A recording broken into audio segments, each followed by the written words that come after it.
News when you want it with Bloomberg News Now. I'm Nathan Hager. And I'm Karen Moskow. Karen, we begin with what appears to be a major security breach within President Trump's inner circle.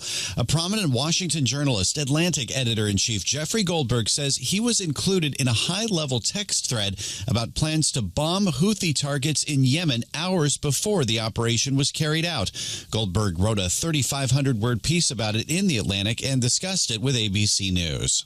I get a message request to connect with Mike Waltz, who's the National Security Advisor, or someone who's purporting to be Mike Waltz. Not an unusual thing in Washington. I'm a journalist. I've met him in the past.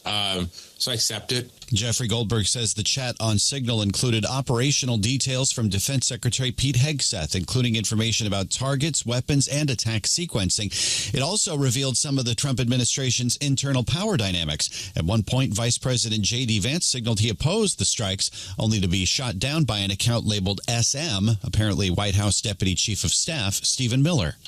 Well, Nathan, the White House National Security Council says the text chain appears authentic, and they're reviewing how an inadvertent phone number was added to the Signal chat. Defense Secretary Pete Hegseth says national security was not put at risk. I've heard it was characterized. Nobody was texting war plans, and that's all I have to say about that. Defense Secretary Hegseth spoke to reporters in Hawaii, and the White House says President Trump has utmost confidence in his team, including National Security Director Mike Waltz. But the breach has Democrats in Congress calling for hearings, including Colorado's Jason Crow. The House Intelligence Committee has our worldwide threats hearing on Wednesday, and you bet there's going to be a lot of questions about this.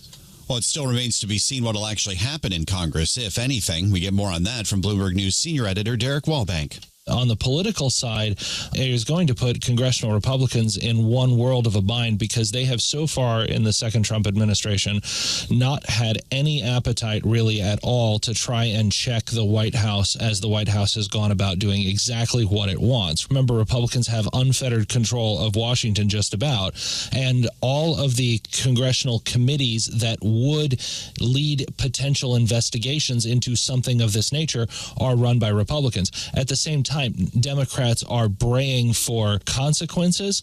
They see an opportunity to move onto the front foot politically after being really on the back foot for the entirety of this administration to date. Bloomberg's Derek Wallbank notes even harmless leaks in other agencies have led to investigations in the FBI or from inspectors general.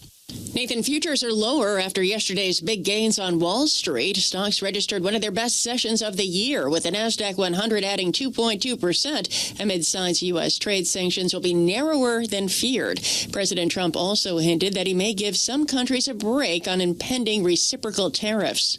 We may take less than what they're charging because they've charged us so much. I don't think they could take it. In other words, they've charged us so much that I'm embarrassed to charge them what they've charged us. But it'll be substantial, and you'll be hearing about that on April 2nd. In remarks heard here on Bloomberg, Trump did say he will announce tariffs on automobile imports in the coming days. Now the latest on efforts to end the war in Ukraine, Karen. U.S. and Russian officials held 12 hours of talks in Saudi Arabia yesterday, and the two sides are expected to release a statement detailing their progress. Ukraine's President Volodymyr Zelensky says strong measures will be needed to keep Russia on the path of peace.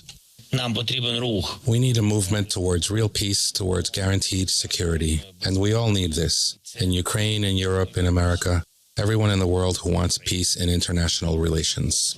Russia is the only entity that is dragging out this war and mocking our people and the whole world. And to pressure Russia towards peace, strong steps are needed. It was Ukraine's President Volodymyr Zelensky speaking through an interpreter. Zelensky and President Trump still have not signed a pact to give the U.S. part ownership of Ukraine's natural resources.